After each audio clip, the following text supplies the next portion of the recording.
मकर राशि वालों, आप सभी का हृदय से स्वागत करते हैं मकर राशि भिंड यूट्यूब चैनल में। बंधुओं, इस पूरे पितृ पक्ष में एक बात हमारी मान लेना, आपकी जिंदगी बदल जाएगी। इस बात का हम आपसे दावा करते हैं। बस तकिए के नीचे इस एक चीज को रखकर रोज प्रतिदिन आपको सोना है।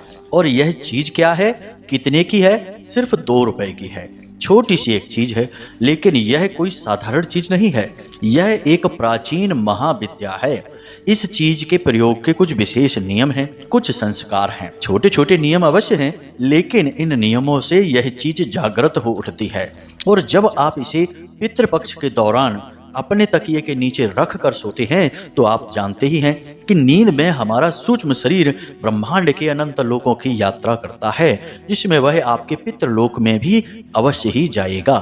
तो जब आपके पितरों से उसकी मुलाकात होगी, तब ही आपके जीवन में भयंकर चमत्कार होने शुरू हो जाएंगे। और फिर आपकी हर एक इच्छा, हर एक मनोकामना चुटकियों में पूरी होती आपको स्वयं को दिखाई देगी।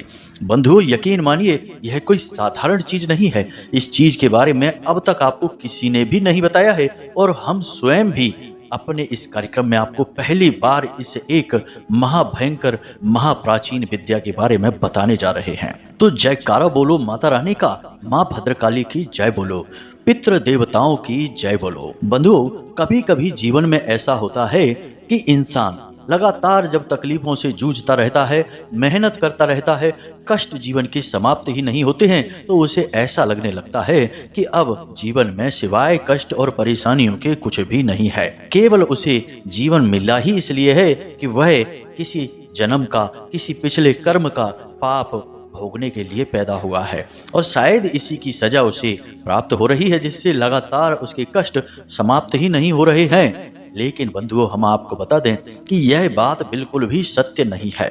हमारे देखते देखते ही कई ऐसे उदाहरण हैं कि लोग बहुत ज्यादा परेशान थे। कुछ लोगों ने तो कभी कभी आत्महत्या के विषय में भी विचार किया। इतना अधिक जीवन ने उन्हें प्रताड़ित किया, परेशान किया। लेकिन जब उन्होंने हिम्मत नहीं हारी, ईश्वर में पूर्ण विश्वास और भरोसा किया, और कुछ छोटे छोटे उपाय जो हमने उन्हें बताए, उन्होंने अपने जीवन में करना शुरू किया, तो अचानक जब उनके पुण्य का घड़ा पूरा भर गया, तो कुछ ऐसा क्रांतिकारी और विस्फोटक उनके जीवन में हो गया कि हर तरफ से उनके जीवन में धन दौलत आनी शुरू हो गई। रिश्ते नातों में भी उनका वर्चस्व मजबूत होने लगा। हर तरफ से उनके जीवन में सुख और शांति आने लगी। बंधुओं, जहां सुमति तहां संपत्ति नाना, हमारे शास्त्रों में यही लिखा है। जब इंसान के पास सुमति आ जाती है, यानी कि ऐसी बौद्धिक क्षमता कि जिससे वह जो निर्णय लेगा वह सही साबित होगा, तो उसके घर में तरह तरह की संपत्तियां आ जाती हैं। और इंसान की बुद्धि इस प्रकार की सकारात्मक केवल दैवीय कृपा से ही हो सकती है। तो ऐसा ही उन लोगों के साथ भी हुआ कि उन्होंने जब उपाय करने शुरू करे, पूरे आस्था और विश्वास के साथ भगवान की भक्ति में लीन होना शुरू किया, तो उनकी सुमति बदल गई, यानी कि उनकी बुद्धि में देवताओं की कृपा और आशीर्वाद दिखने लगा। और उनके नतीजे ऐसे हुए कि हर एक निर्णय में उनकी जीत होती चली गई। छोटे से छोटे काम की शुरुआत भी की, तो उसमें भी बहुत तरक्की हुई। तो बंधुओं, कहने का मतलब यह है कि हिम्मत कभी जीवन में हारनी नहीं चाहिए, और हर वक्त कुछ न कुछ प्रयास अपनी हार को जीत में बदलने के लिए करते रहना चाहिए। जरा भगवान श्री राम के चरित्र को याद करके तो देखिए। जब इतने सुकुमार, इतने सुकोमल राजकुमार प्रभु श्री राम को वनवास मिला होगा, तो उन्हें कितना कष्ट हुआ होगा। लेकिन इतना ही काफी नहीं था कि उनकी धर्म पत्नी हमारी माता सीता का भी अपहरण कर लिया गया। तो बेचारे कितने व्याकुल और परेशान हुए होंगे। अब अगर हिम्मत हार कर बैठ जाते, तो ना तो कभी सीता माता से उनकी भेंट ही हो पाती, और ना ही रावण जैसे महाखली, महादुष्ट, महादुरात्मा का प्राणांत ही कर पाते। तो हिम्मत हारने का कोई भी विकल्प नहीं है। अगर आपने जीवन में हिम्मत हार ली और परिस्थितियों के आगे घुटने टेक दिए, तो असल में आपने ईश्वर के विरुद्ध कार्य किया है। क्योंकि ईश्वर ने भी जब जब इस संसार में जन्म लिया है, तो उसने भी हमेशा संघर्ष को ही प्राथमिकता दी है, और अंतिम सांस तक प्रयास किए हैं। तो कहने का मतलब बंधुओं यह है कि हम जो आपको इस एक चीज के बारे में बताने जा रहे हैं, आप इस एक चीज का प्रयोग करना तो शुरू करिए। उसके बाद जो नतीजे आपको मिलने शुरू होंगे उनके बारे में आप हमें बताते जाना। हम आपसे कहते हैं कि आपके जीवन में 100% चमत्कारी सकारात्मक बदलाव होंगे, और जब आपको स्वयं को नतीजे सकारात्मक दिखाई देंगे तो आप खुद ही फिर इसका प्रयोग लगातार करते रहेंगे। प्रत्यक्ष को प्रमाण क्या, हम तो जो बातें कहते हैं वे पूर्ण रूप से प्रामाणिक होती हैं, व्यवहारिक होती हैं, हमारे शास्त्रों से और पुराणों से निकाली गई होती हैं, तो हमें तो पूर्ण भरोसा होता है। बस आप इन्हें उपयोग करके देखिए और आपको भी भरोसा हो ही जाएगा। तो अब आपके मन में यह प्रश्न तो अवश्य उठ रहा है कि आखिर 2 रुपए में कौन सी ऐसी चीज आ जाएगी जिसका इतना जबरदस्त नतीजा निकलेगा, परिणाम होगा, और यदि यह चीज इतनी ही सस्ती है और इतनी ही सरल है तो फिर इसे हर कोई क्यों नहीं प्रयोग करने लगता, तो उसका भी जीवन बदल जाए, लोग क्यों कष्ट सह रहे हैं। तो बंधुओं, आपका सोचना भी बिल्कुल सही है, लेकिन यहाँ पर मूल विषय यह है कि चीज के बारे में जान लेने मात्र से कुछ नहीं हो जाता, हमें उस चीज की ऊर्जाओं को जगाना पड़ता है। ऊर्जाओं को जगाने के बाद ही उस चीज का सही प्रयोग किया जा सकता है, और फिर विधि विधान भी तो कुछ होता है। बिना विधि विधान के तो आप कुछ भी करेंगे सफलता नहीं मिलेगी। अब छोटा सा रुद्राक्ष हो या कोई रत्न हो या फिर अष्ट धातु की बनी हुई एक मामूली सी अंगूठी ही क्यों ना हो, आप उसे भी जब धारण करते हैं तो उसे जागृत करना पड़ता है, प्राण प्रतिष्ठित करना पड़ता है, तभी जाकर उसकी ऊर्जाओं का आपको लाभ मिलना शुरू होता है। तो यूं ही चीजों को प्रयोग कर लेने से कुछ नहीं हो जाता, लेकिन अगर उनकी प्राण जागृति कर दी जाए, उनकी ऊर्जा का मंत्रों के द्वारा जागरण कर दिया जाए, तो उनका बड़ा ही क्रांतिकारी लाभ प्राप्त हो जाता है। जी हाँ बंधुओं, तो बस अब सही समय आ चुका है। यह पितृपक्ष आपके जीवन में भयंकर चमत्कारी परिणाम लेकर आने वाला है, और यह सब कुछ होगा जब आप इस एक चीज का प्रयोग करना शुरू करेंगे। इस कार्यक्रम को बनाने में हमने बहुत मेहनत की है और बहुत सोच समझकर एक एक करके चीजों को आपके लिए व्यवस्थित किया है। अब हम चाहते आपसे बस इतना है कि आप इस कार्यक्रम को अंत तक देखें, इस चीज के बारे में समझें, इसके विधि विधान को समझें। बहुत कम मेहनत लगेगी आपकी, बहुत ही कम प्रयास लगेगा, लेकिन लाभ आपको बहुत अधिक होंगे, हम इस बात की गारंटी देते हैं। अब यदि आप इसे देखेंगे, समझेंगे, जीवन में खुशियां हासिल करेंगे, तो हमें लगेगा कि हमारा प्रयास सफल हो रहा है, माता रानी के प्रति हमारी भक्ति भी सफल हो रही है, क्योंकि उन्हीं की प्रेरणा से, उनके आशीर्वाद से ही तो हम ऐसे अद्भुत कार्यक्रमों का निर्माण कर पाते हैं। तो उम्मीद करते हैं कि आप अंत तक अवश्य ठहरेंगे, इस कार्यक्रम में बताई गई जानकारी का पूरा लाभ अवश्य लेंगे और हमारी भावनाओं को भी निश्चित ही समझेंगे, क्योंकि हम जो भी कार्य करते हैं वह पवित्र भावनाओं से ही करते हैं, माता रानी को समर्पित करते हुए ही करते हैं। जी हाँ बंधुओं, तो चलिए आज के इस विशेष क्रांतिकारी कार्यक्रम की शुरुआत करते हैं, लेकिन इससे पहले हम चाहते हैं कि माता रानी को धन्यवाद करें, आभार करें, क्योंकि उनकी कृपा और आशीर्वाद के बिना तो इस संसार में कुछ भी संभव नहीं है। स्वयं शिव भी जिनके बिना सबके समान है, ऐसी हमारी परम कृपालु, परम भक्त वत्सल माता श्री भद्रकाली को याद करते हुए कमेंट बॉक्स में पूरे भक्ति भाव से लिखिए, जय माँ भद्रकाली कृपा करो। एक बार नहीं 3 बार लिखना। इसी के साथ साथ जय पितृ देवता कृपा करो, क्योंकि उन्हीं का तो यह समय चल रहा है, उनकी कृपा की भी हमें आवश्यकता है। इसी के साथ साथ बंधु, यदि आप इस चैनल कार्यक्रम पर पहली बार आए हैं तो आप इस चैनल को सब्सक्राइब अवश्य कर लें। बगल में जो सब्सक्राइब का बटन लगा है ना, उसे अभी दबा दें। ऐसा करते ही आप हमारे और माता रानी के इस दिव्य परिवार के सदस्य बन जाएंगे, सीधे धाम से जुड़ जाएंगे। और जैसे ही आप यह कार्य करेंगे, आप तुरंत यानी कल से ही अपने जीवन में सकारात्मक बदलावों की ऊर्जा को महसूस कर पाएंगे, क्योंकि आप माता रानी के परिवार के सदस्य बन चुके हैं। तो चलिए जल्दी से चैनल को सब्सक्राइब करिए, फिर आगे बढ़ते हैं। तो बंधुओं, अब ध्यान से सुनिए, यह जो पितृपक्ष है, इस पितृपक्ष में आपके जो पितृगण हैं, पुरखे पूर्वज हैं, वे स्वयं चलकर आपके पास आ रहे हैं। ऐसा उन्हें भगवान श्री हरि विष्णु ने स्वयं आशीर्वाद दिया है। और पितरों के जो देवता हैं, जिनका नाम आर्यमा है, वे स्वयं ही हर एक पितृ को उनके विशेष कुल और घर में भेजते हैं, ताकि वे अपने वंशजों के जीवन के बारे में देख सकें, उनके जीवन का आकलन कर सकें, और यदि उनके वंशज उन्हें प्रसन्न करने के लिए प्रयास कर रहे हैं तो उन्हें बरकत का आशीर्वाद दें, और यदि नहीं कर रहे हैं तो बेचारे निराश होकर लौट जाते हैं। तो कहने का मतलब यह है कि यह जो 16 दिन का पितृपक्ष है, यह आपके लिए एक सुनहरा अवसर है, जब आप अपने पितृ देवताओं से बहुत कुछ हासिल कर सकते हैं। याद रखना कि श्रीमद् भागवतम में पितरों को प्रथम गण कहा गया है, यानी कि हर एक व्यक्ति के जीवन के सबसे पहले प्रथम पूज्य देवता यदि कोई हैं तो उनके पितृ देवता ही हैं। यानी कि इस सुनहरे अवसर को आपको पूरी तरह से भुनाना है, इसे किसी भी तरीके से आपको मिस नहीं करना है। तो अब यह कार्य आप करेंगे कैसे, सोचने का विषय यह है। वैसे तो आप सामान्य क्रियाएं करेंगे ही।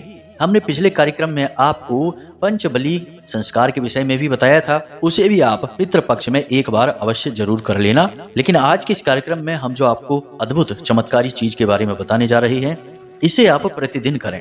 कोई मेहनत नहीं लगनी है, केवल एक बार प्रयास करना है, उसके बाद प्रतिदिन आपको उसी प्रयास को दोहराते रहना है। तो बंधुओं, अब जरा ध्यान से सुनिए।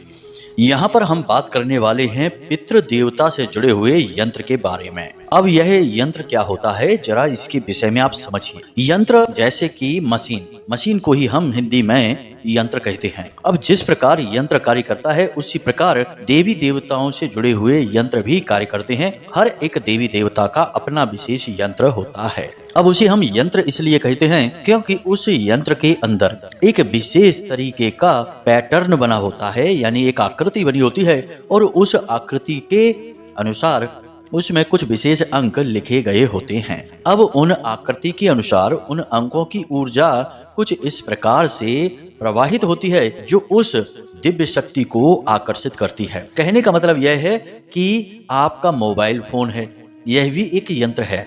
अब मोबाइल के टावर से निकलने वाली जो तरंगे हैं, उन्हें हर एक यंत्र से नहीं पकड़ा जाता, लेकिन आपका मोबाइल फोन उन तरंगों को आसानी से पकड़ लेता है। इसीलिए आपको बिना किसी तार के कनेक्शन के यूं ही बात करने को मिल जाती है, तस्वीरें देखने को मिल जाती हैं। मोबाइल फोन में जो भी कुछ आता है वह हवा में ही तो तैर कर आता है। अब मोबाइल फोन उन्हें कैच कर लेता है, पकड़ लेता है, लेकिन यह कैसे करता है? क्योंकि मोबाइल के अंदर कुछ इस प्रकार की मशीनी व्यवस्था होती है जो उन तरंगों को पहचान कर उन्हें कैच कर लेती है और अपना काम करती है। तो ठीक इसी प्रकार जो यंत्र होते हैं, जो हमारे हिंदू धर्म में वैदिक परंपरा के अनुसार बनाए जाते हैं, इन यंत्रों के अंदर भी अंकों की, संख्याओं की कुछ ऐसी व्यवस्था, यांत्रिकी बैठाई जाती है जिससे कि देवी देवताओं की ऊर्जा तुरंत खिंची चली आती है। अब हम यह नहीं कहेंगे कि देवी देवता स्वयं खींचे चले आते हैं, क्योंकि देवी देवताओं को खींचकर ला पाना इतना आसान नहीं है। यह तो लगभग असंभव सा कार्य है। सैकड़ों वर्षों का तप करने से भी देवी देवता सिर्फ प्रकट होते हैं, दर्शन देते हैं, खींचकर नहीं आते हैं। खींच कर लाना शब्द अच्छा भी नहीं लगता है किसी देवी देवता के लिए। तो हम यह कहेंगे कि उनकी ऊर्जा यहाँ तक आ जाती है। जी हाँ बंधुओं, आकर्षित होकर। तो अब जब किसी देवी देवता के विशेष यंत्र को आप किसी विशेष विधि के साथ प्रयोग करना शुरू करते हैं, तो वह देवी देवता की विशेष ऊर्जा, सकारात्मक शक्ति आपके आसपास विचरण करना शुरू कर देती है। और जब वह आपके आसपास विचरण करेगी तो वह आपसे संपर्क करने की भी कोशिश करेगी, और जब संपर्क करेगी तो फिर वह आपकी मनोकामनाएं भी निश्चित पूरी करेगी जो आपके मन में चल रही हैं।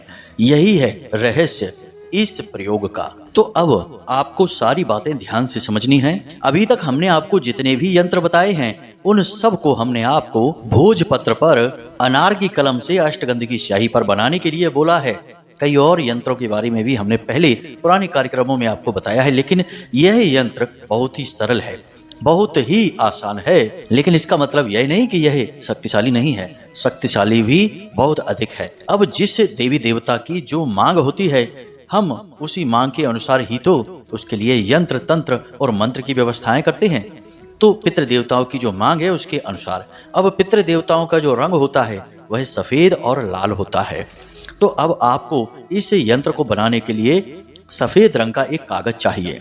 अब यंत्र आप कैसे बनाएंगे, इसकी तस्वीर आप इस समय अपने मोबाइल के डिस्प्ले पर देख रहे हैं। इस तस्वीर में एक विशेष प्रकार की आकृति बनी हुई है और उस आकृति में कुछ अंक लिखे हुए हैं। इन्हीं अंकों को इसी आकृति में आपको लिख देना है। बहुत ही सरल है, पेंसिल से ही बनाया गया यह यंत्र है और सफेद रंग के कागज पर लाल रंग की कलम से बनाया गया है। आपको भी बस बिल्कुल ऐसे ही बना देना है इसको। अब यह कार्य आप पितृ पक्ष में किसी भी दिन कर सकते हैं। जब आप इस कार्यक्रम को सुन रहे हैं उसी दिन आप इसे कर सकते हैं। अब जब आप इस यंत्र को बनाने का मन बना लें तो ध्यान से सुनें कि आपको क्या क्या चीजों की आवश्यकता है। तो सबसे पहले सफेद रंग का एक कागज, फिर लाल रंग की एक कलम, और उसके बाद थोड़ा सा गंगा जल, तुलसी के कुछ पत्ते और गाय के घी का एक दीपक और भगवान श्री हरि विष्णु नारायण की और माता लक्ष्मी के साथ में एक तस्वीर। इतनी चीजों की आपको आवश्यकता है। अब आप यह कार्यक्रम शाम के समय करेंगे, सूर्यास्त के बाद, यानी रात्रि में। ज्यादा रात्रि ना करें, 8-9 बजे के आसपास यह कार्यक्रम आप कर सकते हैं। तो आपको करना क्या है, स्नान आदि करने के बाद आपको भगवान के सामने बैठना है, यानी कि एक चौकी लगानी है और उस चौकी पर भगवान को स्थापित करना है। पीले रंग का वस्त्र बिछाएं और उसके ऊपर भगवान नारायण की तस्वीर को रखें।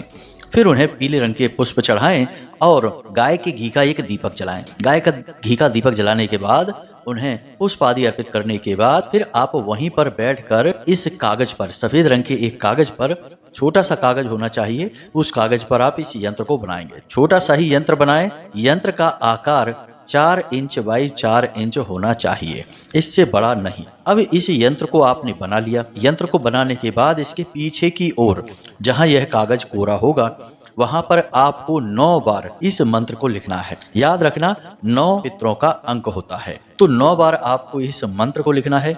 मंत्र कौन सा है, आपके मोबाइल की स्क्रीन पर दिखाई दे रहा है, ध्यान से देखें। ओम श्री सर्व पितृ देवताभ्यो नमो नमः। मंत्र एक बार फिर से ध्यान से सुने। ओम श्री सर्व पितृ देवताभ्यो नमो नमः। इस मंत्र को आपको लिखना है। छोटे छोटे अंकों में आप लिखें, हैंड राइटिंग खराब होने की चिंता ना करें, आप बस इसे लिख डालें। अब यह आपका यंत्र पूर्ण रूप से तैयार हो चुका है। अब आप इस यंत्र पर थोड़ी सी गंधाक्षत लगा दें। गंधाक्षत का मतलब होता है कि पूजा में एक विशेष इत्र का प्रयोग किया जाता है जो पूजा पाठ की दुकानों पर ही मिलता है। उस इत्र को आप थोड़ा सा इस पर लगा दें। उसके बाद थोड़ी सी हल्दी और चंदन लगाकर इस यंत्र का आप पूजन करें।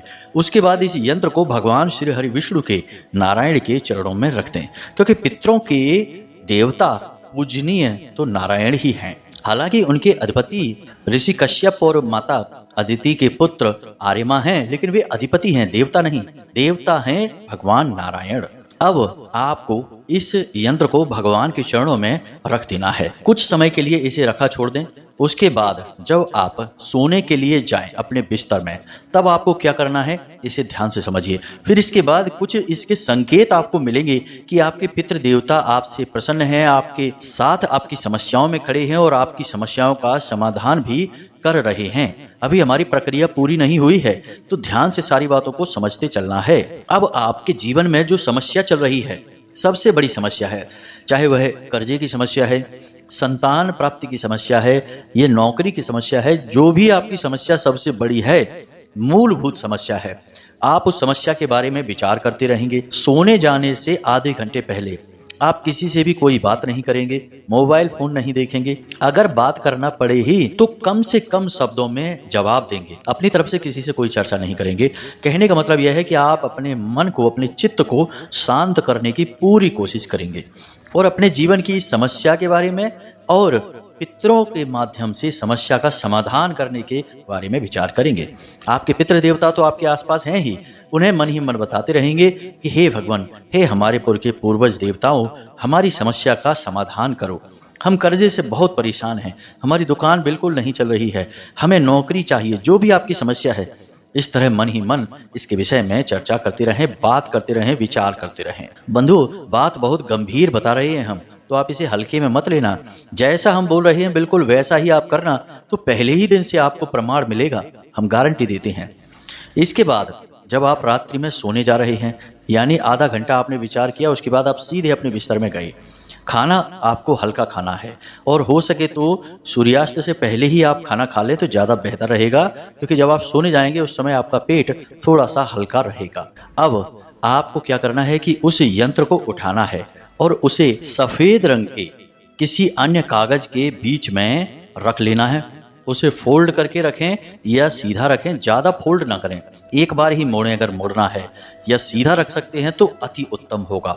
साथ ही तुलसी मैया की भी पत्तियां जो आपने तोड़ी थी दिन में, उन पत्तियों को भी उसी यंत्र के साथ उस कागज के बीच में दबा दें। अब आपको यह सामग्री अपने तकिए के नीचे चुपचाप रखनी है, कोई आपको यह करते देखे ना, कोई आपको टोके ना। उसके बाद आप सीधे होकर लेट जाएं, अपनी छाती पर दोनों हाथ रखें और पितृ देवताओं से प्रार्थना करें कि हे पितृ देवता, हमारे पुरखे पूर्वज हम इस समस्या से बहुत परेशान हैं, हमारी इस समस्या का समाधान करिए और हमें आज की रात में दर्शन देकर संतुष्ट करिए कि आप हमारे साथ हैं। इस तरह से आपको निवेदन करना है।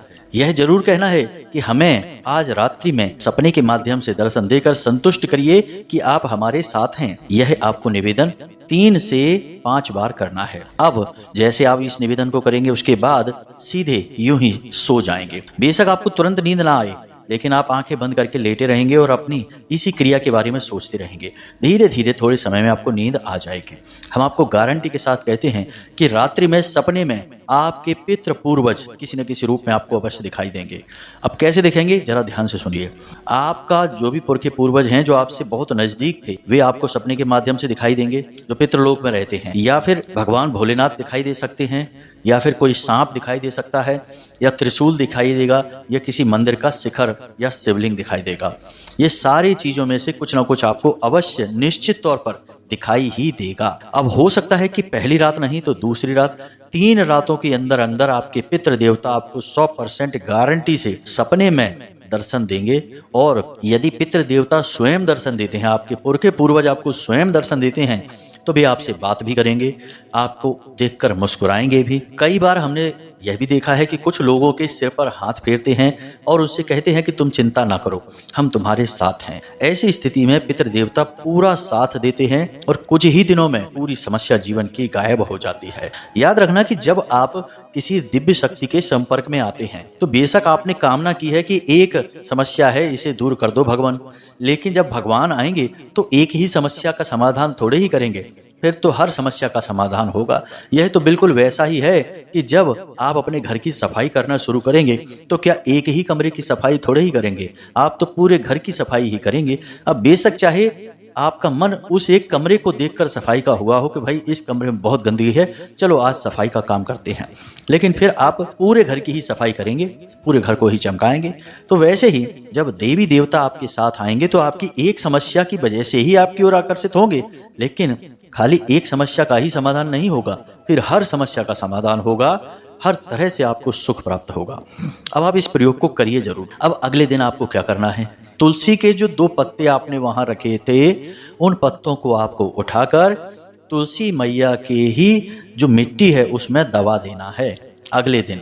लेकिन यह कार्य आप स्नान करके करेंगे, यानी सुबह सूर्योदय से पहले जागें और उन पत्तों को उठाएं और तुलसी मैया के चरणों में समर्पित कर दें, यानी मिट्टी में दबा दें। उसके बाद तुलसी मैया को धन्यवाद अवश्य दें। एक बात हम यहाँ पर बताना भूल गए कि जब आप तुलसी मैया से पत्ते लेंगे, यानी दिन में 2 पत्ते तोड़ेंगे, उस समय आपको तुलसी मैया के चरणों में सिक्का अवश्य रखना है 1, और उस सिक्के को अगले दिन आप अपने पूजा घर में रख दें। और जब ये सिक्के पूरे पितृपक्ष में जमा हो जाएं तो एक छोटी मोटी रकम बन जाएगी।